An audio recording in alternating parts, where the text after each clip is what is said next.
What do you do when you get stuck on a movie line with a guy like this behind you? Wait a minute, why can't I give my opinion? It's a free country.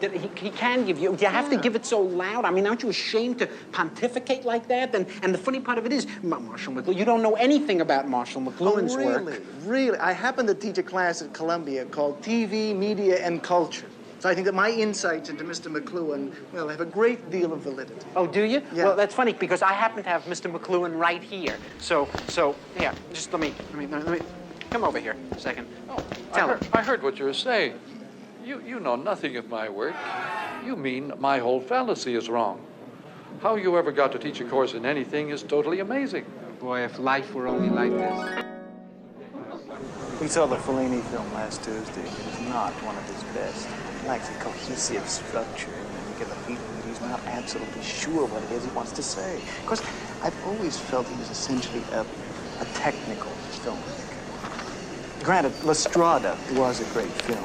Great in its use of negative imagery more than anything else. But that central cohesive core, that must lead through an artist's work, leading from one to the Screaming other. his opinions in my ear. You understand what I'm talking about? Like all that Juliet of the Spirits or Satyricon. I found it incredibly indulgent. He really is. He's one of the most indulgent filmmakers. He really is. Keyword and without getting... What are you depressed about?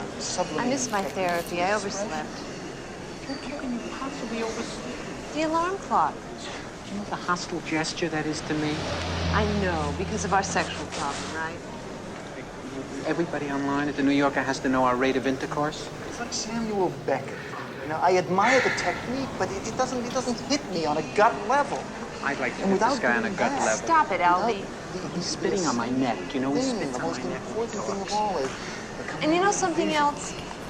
You're so egocentric that if I miss my therapy, you can only think of it in terms of how it affects you. Weltanschauung is what it is. Probably on their first date, right? View. Probably met by answering an ad in the New York Review of Books.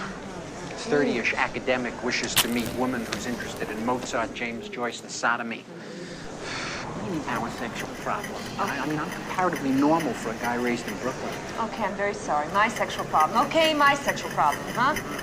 I never read that. That was Henry James, right? Novel? The sequel to Turn of the Screw? It's the influence of television. Now, Marshall McLuhan deals with it in terms of it being a high intensity, you understand? A hot medium. What I wouldn't give for a large sock with horse manure in it. What do you do when you get stuck on a movie line with a guy like this behind you?